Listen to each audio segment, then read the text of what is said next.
everyone. In physics classes, we are doing third chapter of class 12, that is current electricity. And today we are going to discuss about the applications of potentiometer. In our last class, we have discussed about the potentiometer. It is a type of circuit which is going to help us to determine the exact value of potential difference between the 2 points of a circuit.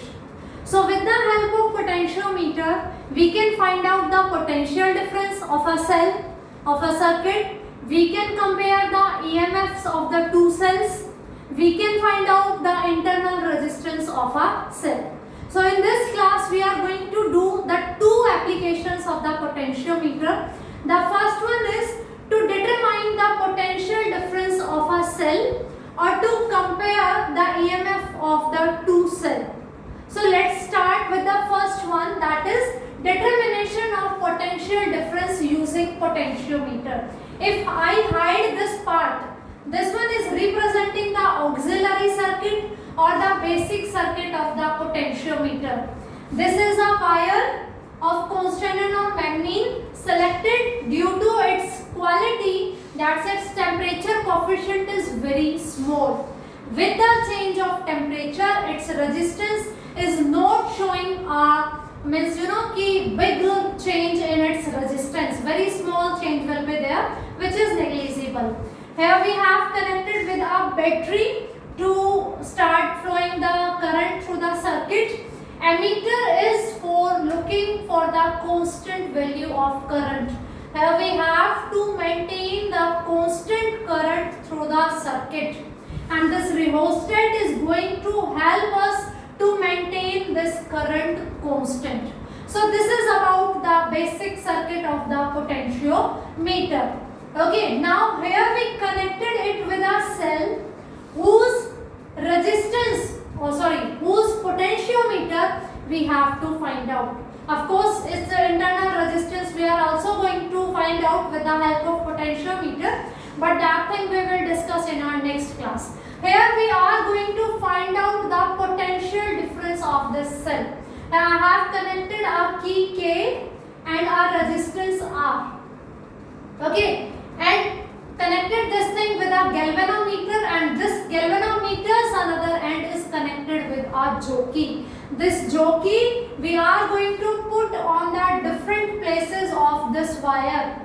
We are going to search a point on this wire where galvanometer will show no deflection, no current is passing through the wire. That position we are going to determine with this jockey. That's why this end free.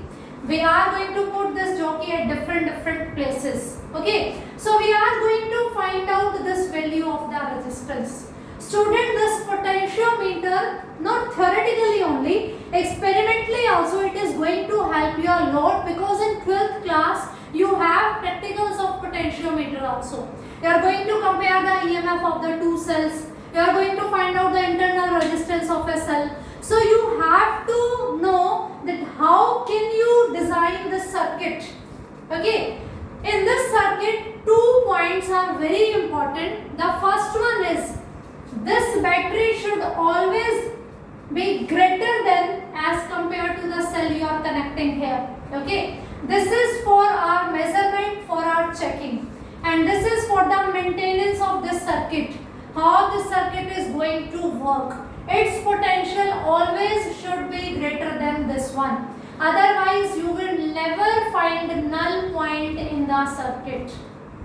Okay, this ammeter is showing the constant current, because we are saying the principle of potentiometer is that potential drop across a wire is depending on its length. Means where you are going to place the jockey, that length of the wire is having the potential difference which is directly proportional to its length. K is potential gradient, which is constant. Okay, if it is having more potential difference as compared to it, so when you are placing the jockey at different places, you will not find any null point. So keep it in your mind while doing the experiment. This value of its potential should be smaller than this one. Okay, you are going to find out this potential. So firstly we are saying कि we have to find out this potential. You have learned two things, EMF and terminal potential difference. EMF is the potential difference between the electrodes of a cell when no current is flowing through it in an open circuit. And terminal potential difference is again the potential difference between the two electrodes of a cell, but when current is flowing through a circuit. Your current is flowing through the circuit, na? Okay, so we are going to find out this potential difference, which will be equals to K into L. And L will be which length? Length of this wire, where you are going to place this jockey. The thing is, initially you are going to make this circuit arrangements. You are going to connect these old connections. Okay, then you are going to find out the value of this length. A meter scale is also connected on this wooden board, from which you can determine the length. Okay, you have to find out this length. So this length practically you can find out, we have to find out this thing, potential gradient also. By knowing these two values you can find this potential difference. So for this I have written that, suppose due to this battery a current I is flowing in the circuit like this, from positive to negative. A current is flowing. Then the current through the potentiometer wire will be given by potentiometer wire. Current I want to find out now. According to Ohm's law, V is equals to IR, I is equals to V by R. So it should be potential upon resistance. The potential responsible for the current is which one? This one. Initially this key is switched off. You are maintaining the constant current through in this circuit. The current which is flowing in the circuit, this is due to this source. So this is going to the potential upon resistance R plus R. R will be the value of resistance and small r is resistance per unit length. Resistance per unit length of the wire. You are using the wire of constant and a magnete. Its resistance per unit wire. So of course R and R, I told you in previous topics also, this is going to be the series. So total resistance will be this one. Through this resistance box or rheostat, and R is the resistance per unit length. So I can say by this basic structure, the current flowing through this potentiometer wire will be epsilon upon R plus R. I hope this point is clear. Current flowing through this potentiometer wire, potential upon resistance. This current is flowing due to this source. So this will play the role of EMF. Then potential drop across the wire. Across this wire, if I want to find out the potential drop, how much potential is dropping in this wire, it will given by the product of potential, of course, current into resistance, and in this wire potential drop we want to find out now. The resistance of this wire will be resistance per unit length, which we have selected here, small r. So it will be I into R.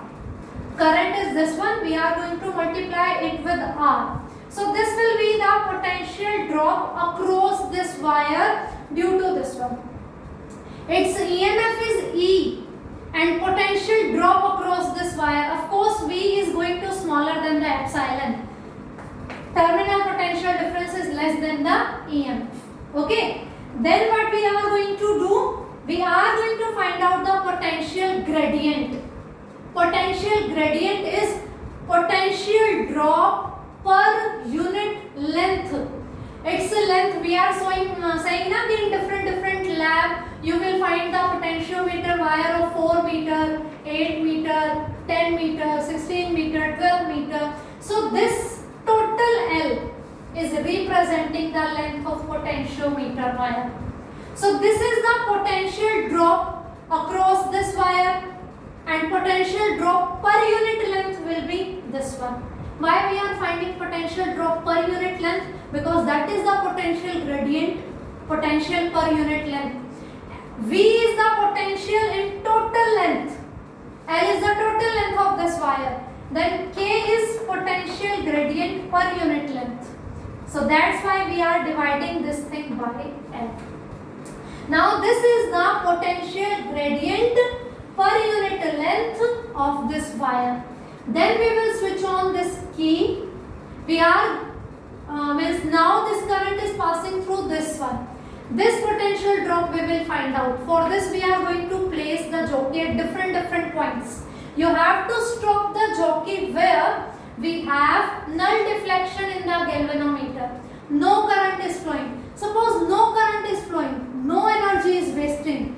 The exact value of this potential drop we can measure.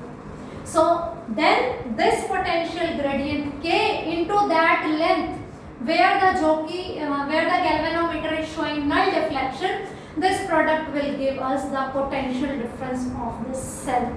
Because galvanometer is showing null deflection when we place jockey anywhere on this wire, and that is connected to this cell. So this is the potential of this cell.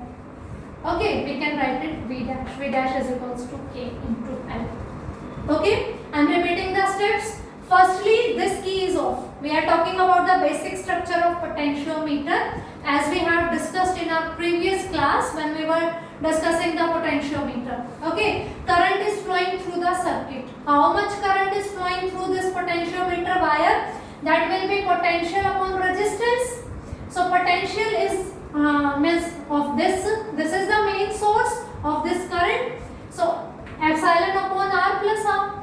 Now potential drop across this wire will be current into resistance. So I into R, because its resistance we are saying na R, resistance per unit length.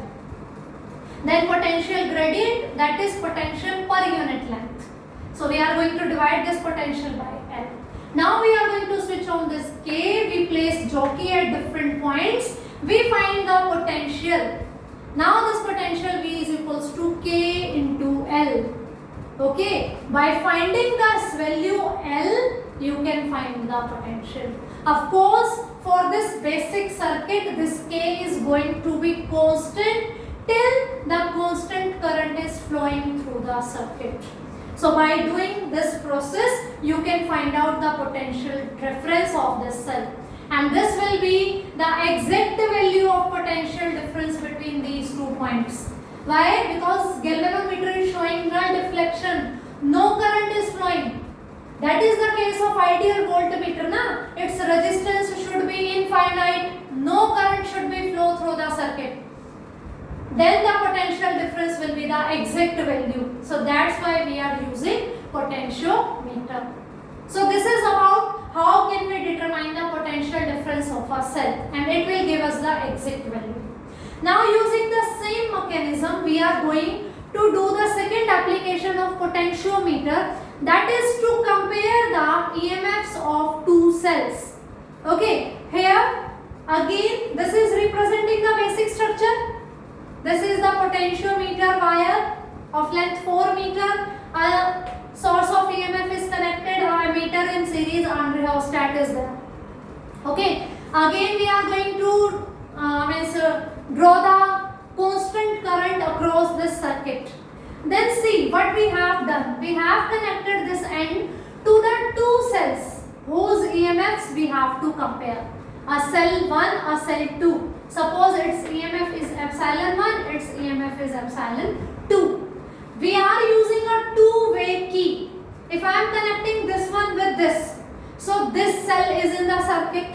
If I am connecting this 3 with the 2, then this cell is in the circuit, epsilon 2. Then again galvanometer and then jockey. Of course jockey we are going to place at different points. The same thing is here na. Here we are using the single cell whose potential difference we are going to measure. Here we are going to compare the EMF 2 cells. So we are having 2 cells. That's why we are using two-way key. The same thing we are going to do here. First of all, what we will do, of course, we are going to keep open this circuit. We are going to close this circuit. A constant current should flow through this one. Again, these EMFs should be smaller than this one. That's why I am showing those cells and this one as battery. Of course, battery is a combination of cells. So this is having more potential difference. Okay. Now, when you have set up this one, of course, this potential gradient is constant. Whether you are using this cell or you are using this cell. Potential gradient which you are finding by this mechanism, this is going to constant. Whether you are connecting this cell or this cell, of course, K is going to constant. Now what we will do, we are going to connect these two points. Then of course this cell is in the circuit. Then you will place this jockey at different places to find out where the galvanometer is showing null deflection. No current is flowing.